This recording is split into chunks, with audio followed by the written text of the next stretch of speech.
My name is Brooke Lanew, and I am a project manager here at Tally Creative. I've been here about 2 years. So Julie kind of gave me the rundown on the series that you guys have been going through the last 6 or 7 weeks or so. And today we're going to jump into strategies for new customers and increasing sales. So I'm going to share my screen really quick so you guys can see what I'm looking at as well. All right. Can everybody see that okay? You want to give me a thumbs up if you can? Perfect.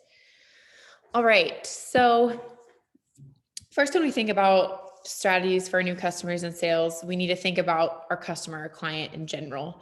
In order to grow your business, right, you need to increase those sales. And generally that starts with increasing your clients or increasing the amount of volume that you're selling to your current clients.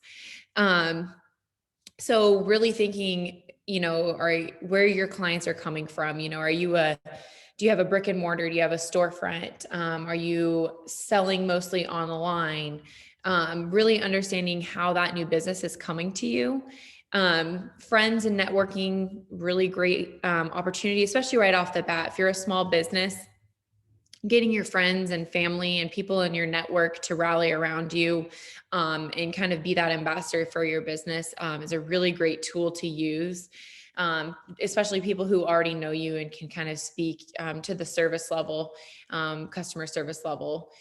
And then online business listing, email subscriptions. I know that you guys probably receive tons of emails in your inbox from different companies and businesses all over the world. I know that mine's always filling up with newsletters or sales or new product promotion, things like that. So that's a way too to reach those new customers that you can find. And then understanding all the business that you need. Are you making as much money as you can?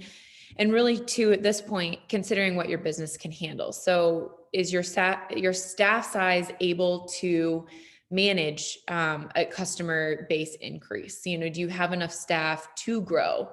Because a lot of the times we can bring those people in, get those customers in and clog our sales funnel, but we don't have enough staff or people to support that. So when you're thinking about gaining these new customers, too, assessing if your business is ready for that next jump or if you have the staff to support that. The first step to gaining these new customers, increasing these sales, is thinking of how you want to develop your prospect list. So like we were talking about at the beginning, your friends and family, the people who already know you, the customers that you already have are the best people for referrals. For example, my mom owns a salon in Kansas, and for each person that comes in, they have a card that QR codes to the website, but it also encourages the current clients to refer people, and then they receive 15% off their next service. So the next time they come in, they'll receive that 15% off if they've referred someone who's made an appointment at the salon. So setting up some sort of referral program is a really great way to get new people in the door. Sometimes that's all it takes, right? As soon as they come in the door, they realize how much they need your product, how much they like your product and or service. And sometimes you just need those people to come in and see, and then they're hooked from there. So thinking of people who you can, again, have be ambassadors for your business, but also thinking of different referral programs that you can initiate. This could be, like I said, those cards that are sitting at the checkout counter. You can disseminate these through an email, really anywhere, but it's something to think through. Networks, the people that at Tally, we're really involved in our community, and we really stress that, getting to know the people in your community, getting to connect with those local businesses, going to local events. We're always going to ribbon cuttings. We have a thing here called Business After Hours, which is every Thursday, once a month. A business holds an event from 4 to 6 where you can just come and network, have appetizers, drinks, things like that. So really thinking about how you can tap into your local network, or even globally, if there's networks you can, different forums you can be a part of, or groups that you can be a part of at a national level, really just connecting with those people, and making a difference one relationship at a time.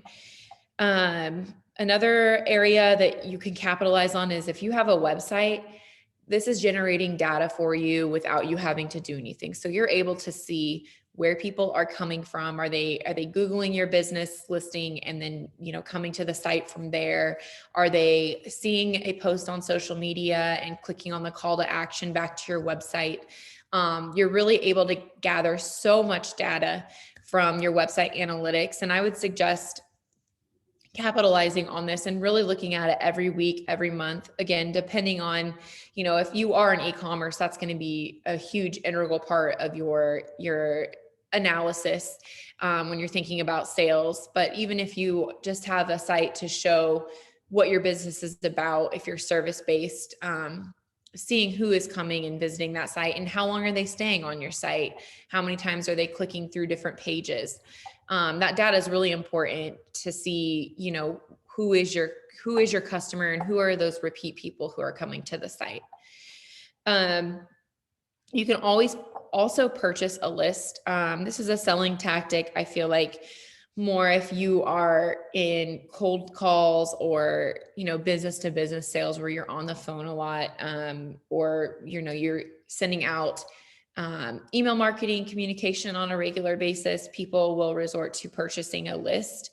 And that is based off of, housing type, personal interests, geography, where you're at. These marketing companies that you buy these from have this broken down, to the T. So that's always another option. But for me, I really think that referral and network piece is really huge when you're developing a prospect list. All right. The next step is deciding who your customer is. So this is really important, especially when you have just started your business, when you're defining your brand and trying to figure out who you are. Defining your customer, your target market is going to be a crucial part of that time as well.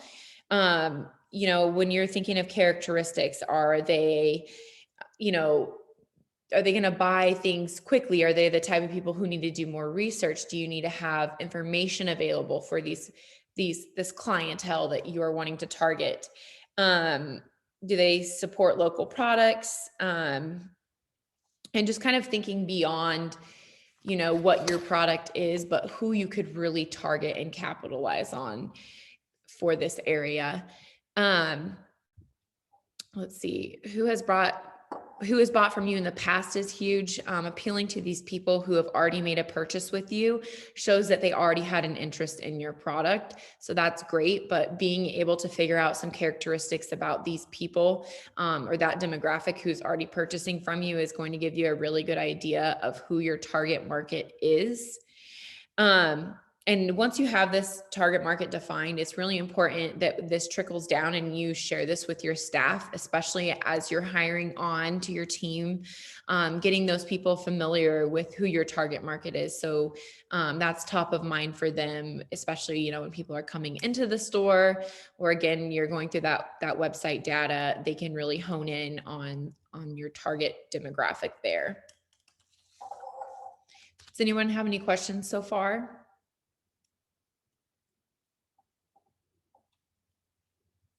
Okay.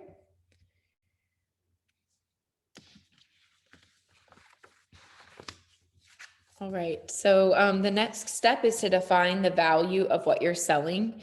So a quick example here right off the bat is, what are the benefits of what you're selling? So when you think, for me, like, okay, a massage therapist, how they can sell their product is saying, this releases tension, it relaxes your muscles, it is good for your body. And maybe their target market are athletes. So targeting athletes to say, once a month or twice a month to receive a massage, it's going to help, your flexibility, release that tension, relax those muscles, and you can perform better. So really saying, here's my product or here's my service, and here are the proof points or the benefits that you'll receive from purchasing this service or purchasing this product.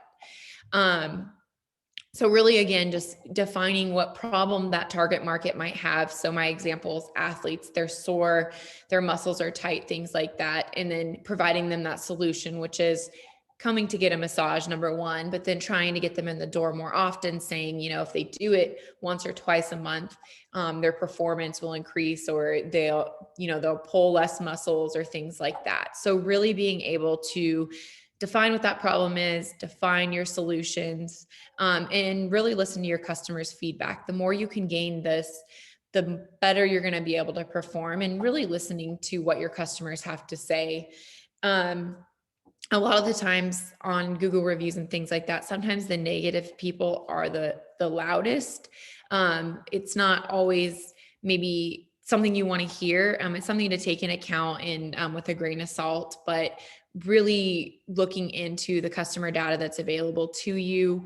Through email marketing, it's a great piece to send out a survey to your customers, especially people who have already purchased from you, to get an idea of what their experience was like. How was the product that they purchased? What was the service like that they purchased?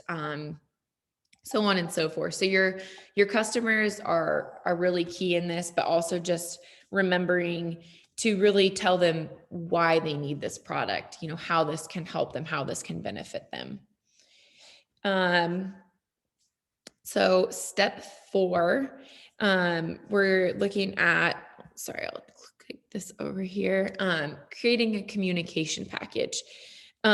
So really being able to decide how you're going to connect with your prospects. Like we talked about earlier, do you have a website? Is it through a website? Are you sending out direct mailers? Are you sending out email communication?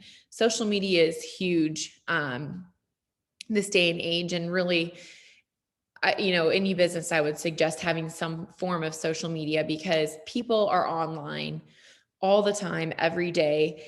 For some of the website research that we've done, I think it was something over 95% of people were visiting that website from a cell phone or from a tablet. So people are really having the internet and social media at their hands. And so that's a really crucial piece to building that communication package. But really, again, just defining what that target market is and understanding how you can best reach them. And really just understanding, if your target demographic is maybe, 55 up, you really consider direct mailers or connecting with them over, commercials or things like that, where we think we're really going to reach them. And then what is your communication like? Is it relevant? Does it feel personal? Thinking ahead of like what that target market is and how you can connect with them and make it feel personal to them. Again, what is their problem and what is the solution that we're providing to them? And then just creating a plan about how you're going to contact these prospects over time. So for example, if it's email communication, is this something you're sending out once a month? Is it a newsletter you're sending out once a month to define different products that you have, new products that you have, different services that you have, things like that? Or is it, something you're doing on a quarterly basis? Are you sending out an email with some sort of call to action that says, come now, we're having 10% off for this weekend, or, visit our site, or book or schedule a service now. The communication that you're putting into these mediums is really important, and making sure that you're just very intentional, and then really collecting and tracking the data that this communication is providing. So if it is bringing in new customers or increasing your sales over that next week, you're really seeing what worked and what didn't. So if you, for example, send out an email with the same information that you're posting on social media about a sale that's going on, comparing that data. So how many people from the social media clicked onto your site, which you can view in your website analytics, and then how many people clicked from the email to your site, and then from there, how many people made a purchase. So really creating a system where you're tracking what communication you're sending out, your return on investment for that, and really just being in tune with what's working for your business, because it might change over time. Just like, before we know it, there's going to be some other form of social media out there. TikTok became really huge in the last couple of years, especially for the millennial target market or the Gen Z target market. So just being able to anticipate that there will be some changes, but the best way for us to know how to create that communication package is to really track that data and be able to analyze it. So a little note here is saying that experienced business owners, they say it takes about 5 contacts before someone will buy from them. So, if you're using email marketing as one of your communication avenues, people can opt out of that subscription. But if they're not opting out of that subscription, keep sending them emails. I know that I get sucked into sales sometime if I see it 2 or 3 times and I'm finally like, all right, like I'll buy the product. It's 10% off, it's a deal to me. But I've seen it so much that it's top of mind. So I'm going to go ahead and make that purchase. So really just staying on top of that. If you're on social media and you're wanting to boost a post or boost an ad, again, just really dialing in on that target market and tracking that data and staying consistent with what you're putting out there. Getting in front of those people consistently is what is going to remind them of your service or your business, and hopefully turn them into a customer at that point. An example I had of this too was I purchased these greens and reds powders that kind of help supplement for maybe all the veggies and stuff that I'm not eating, and to get some vitamins. Anyway, so I made that purchase, and it's a smaller company. And when I received my package, the owner somebody had written a handwritten letter thanking me for, doing business with them. They hope I like the product. If I had any questions, reach out to them. I thought that was really cool because it was actually in pen. You could feel that someone took the time to write that down. And so for me, that made me feel special. Like I could have had a bad day, got this package, was happy about receiving the package, but also somebody left me a handwritten note. And for me, I like those things. So I'm definitely in their target market because those things really worked for me. So just thinking through little things like that, and really, again, having that personal touch when you're connecting with your customers and your potential customers.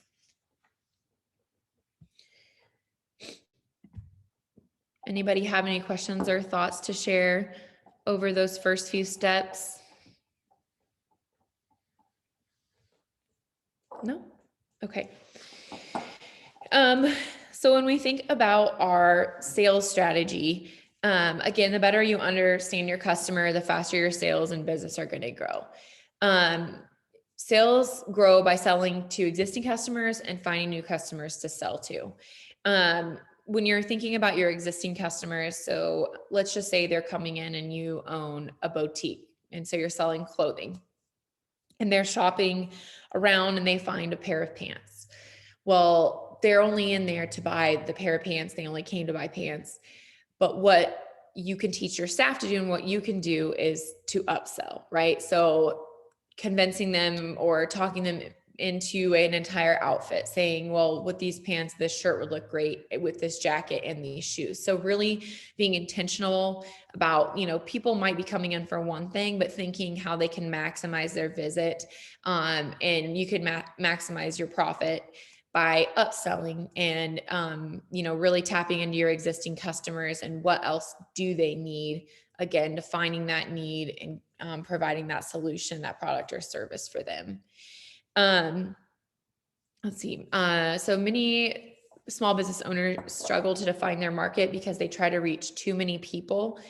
It is just really important to understand who is going to be a repeat customer for you, the best customer for you, and defining that target market. I know that's something that we have definitely done over time is, what companies are going to work best with us. We're a team size of 6 or 7, and we like to create partnerships with our clients, and something that we can work together on. And so those are the people that we really look for to partner with in our business, is those relationships that we can build really strong. So really defining that target market and sticking to it will increase your sales, but also in those communities, those people, those referrals will come, and generally your target market is connecting with people who are further in your target market. So, understanding your customer is just really important when it comes to sales. Do you guys have any sales strategies that you want to share or talk through? Maybe some that have been working, some that haven't? No? Okay. All right. So we kind of touched on this a little bit, but understanding who has already bought from you. So again, that target market and your sales strategy. If someone's already buying from you, that's great. They already know your product. They already like your product. So understanding which customers brought in the highest revenues, which product or service is bringing in the highest profit. Sometimes these can be the same things. They can line up. And then, what are your customers having in common? So sometimes, you think about some products that you might sell more of, but have smaller margins, and really thinking about how you can sell those products, that might be a little bit more difficult to sell, but have that higher margin, where you can capitalize on more growth within your company and profit and revenue over time. Let's see. Once you define that target market, again, that messaging is just becomes so much easier. You know how to communicate with them. You know what generally works with them if you're tracking and analyzing that data. You know what your customers are more apt to click on, or that call to action they're more apt to follow. And really just being able to hone in on this. And again, I can't stress this enough, is to utilize your sales data and the insights made available to you. There's insights on social media, again, on the website platform, and really just asking people who come into your store, how did you hear about us? How did you, come here? Why are you here today? And what led you here today? And being, willing to ask everybody this who comes through your door, and getting to know your target market, your customers really well. And the people that you are seeing that repeatedly, getting to know their name. Again, we talked about like those handwritten letters, really being able to connect with those people on a small level, especially for small to medium-sized businesses. This is huge. People are shopping local for a reason, and being able to create those relationships is a perk to having a smaller business, and being able to stay in touch with those clients one-on-one or face-to-face. Whereas, when you get into larger corporations, the owners and the bigger managers aren't as in touch with the clients as they are when you first start off. So really capitalizing on that while you can, and while you're in those growing stages. Okay, number 9 here is, what's the revenue model for your business? So here we have about 4 examples of how you are generating revenue, or what your revenue model is for your business. So is it transaction based? Are you directly selling a service or an item to a customer? So meaning, like our example earlier, our service is a massage, that's a transactional based sale. And then the clothing, that's another way of a transactional based sale. You're selling that item to somebody.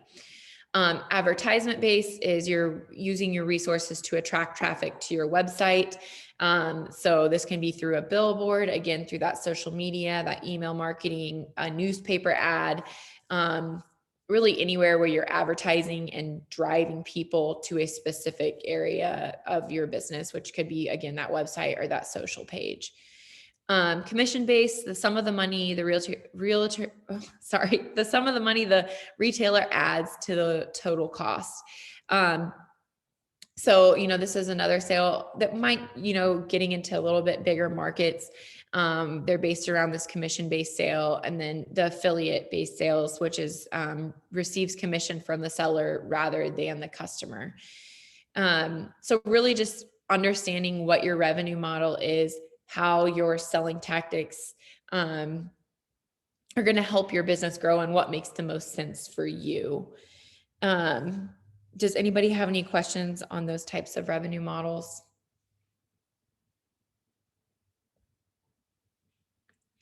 Okay. Number 10 is, how will you actually sell your product or service? Your distribution strategy can help determine how best to connect to your target market and make the sale. So really understanding, are you just having a storefront? Are you just having a website, or are you having both? We definitely have clients that do a mixture of both. We have clients who just do one or the other. E-commerce is a different beast. So that's something, you really have to invest a lot of your time in and keep up on your inventory, so that when people are purchasing a product through your site, that product is actually available. In store, obviously it's a little bit easier because it's hands-on to be more in tune with those types of things, but really just figuring out the ways that you're going to successfully sell. And so if you start off local and you just have a store, and have a website that talks about your business, but doesn't necessarily allow people to purchase products through there, that might make sense. But as you grow and you start to reach other communities, or you're at a national level, a website might be an integral part of your business. Even now with Zoom, if you provide services such as, let's say like a business coach, you can reach so many more people now because you're available by Zoom or via the internet, and you can connect virtually. So you can maximize on your business there, where you're not having to maybe fly to Connecticut to have those sessions and meet with those people. So things will evolve over time as your business grows and as the world and the climate changes, right? With COVID, we all kind of had to make adjustments, find different ways how to sell, especially if we had a storefront, or our services are, person to person based. We had to get creative, and, our world is always going to evolve and change. And so just being able to have the flexibility and the adaptability to keep up, will help you determine how you are going to most effectively sell your product or service as you move forward. How do you find new customers? So as we talked about in the beginning, really thinking of those referrals, tapping into those networks, the right customer too. That's really going to be important in this. So when you're selling from a storefront, you need to know if the customers are locals or visitors, how they found you, how you might gain their repeat business. So is it, connecting with them through that referral program? Do they have a punch card? If you're a coffee shop, if they buy 10 coffees, they get the 11th one free. So really just thinking of how you can get them back through the door. And again, asking those right questions when you see somebody that's coming in to buy a product or receive a service from you. How did they hear from you? We've already, really dug into this, but sales start with defining your target market and understanding how your product fills their need. So again, defining that need, providing that solution, and being able to talk through the benefits of your product or service are going to be really important. If you're selling from a website, learn about your customers' online behavior. Again, using that website analytic data piece is going to be so huge. You can see where they come from, how long they've been on or how much time they spent on your website, how many pages they clicked through, if they made a purchase, any of the purchases they made, if they've subscribed to your newsletter. All of this data can be found through your website analytics. And again, just reviewing that on a weekly or monthly basis is really going to help you understand your customer and the different behaviors that they have. And two, when you're reviewing this data, so say most of the people are coming from your social media page to your website, then you need to really look at your social media marketing. How can you increase that? What types of, is it graphics or videos that are working the best? Or is it organic photos of the store that are working the best or getting the most traction? Really just being able to understand the marketing that you're already doing and how best that's working for you, and then maximizing on that and trying new things are really important. Anybody have any questions over how to find new customers? No? All right. We're just on to the last two things here. So, is there room to build on previous customers and sales? So a lot of the time we think that just gaining more customers, gaining new customers is the most effective way to build our sales, but really getting to know your current customers, your repeat customers, and how to maximize those sales is crucial to growing, your revenue. And those are people, again, who already understand your product, who already understand your service, and they like it. If they're coming back and they've bought from you already, or they're repeatedly buying from you, really, again, having that personal touch, connecting with those people, making relationships with those people as you're able to, as a small to medium-sized business, is going to be really crucial, and keeping them around, and again, spreading that referral, that word. So really understanding those buying patterns, tracking and analyzing your sales, and having, whether this is just your leadership team or your entire team on a monthly basis, if you're, going through and understanding your sales, how much you've sold, who's buying it, things like that. The more in tune your team can be with those things, the better off you're going to be as you're trying to make those sales. So, always looking at how you can sell more. And we've talked about this. What are the higher margin products or services? Are they a little bit harder to sell? Maybe because the price point's higher, but that margin's bigger. So really understanding what customers are, have that budget, and have maybe those deeper pockets, and how you can really find the need for this product, and, give those benefits, and how the solution will help that customer. So just another piece of that is how you can keep track of your sales, and keep your sales plan on track. Again, how did it go? Who's buying what? Are sales coming from channels and customers you expected? Has your target market shifted? Maybe you started out thinking, this is my target market, and then your data is showing something a little bit different. Your market has shifted, or there's a need in multiple markets, and maybe it's something you didn't initially anticipate, but that you find really works for your business. So just being able to, again, be flexible and adaptable, especially as you're collecting that data, and really taking your business where your customers are driving you, especially those repeat customers.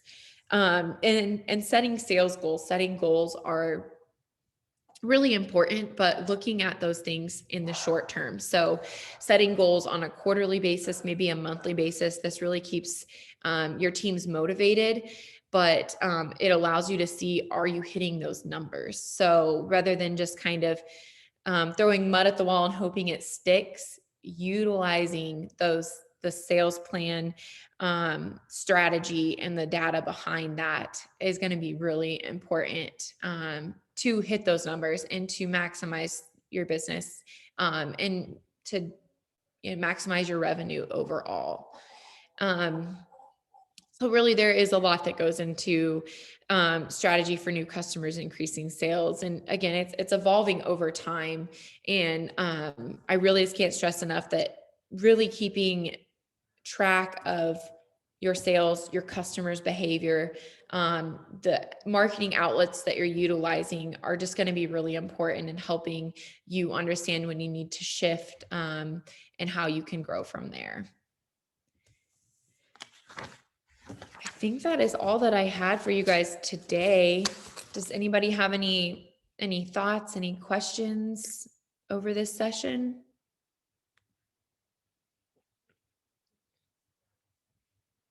No. Okay.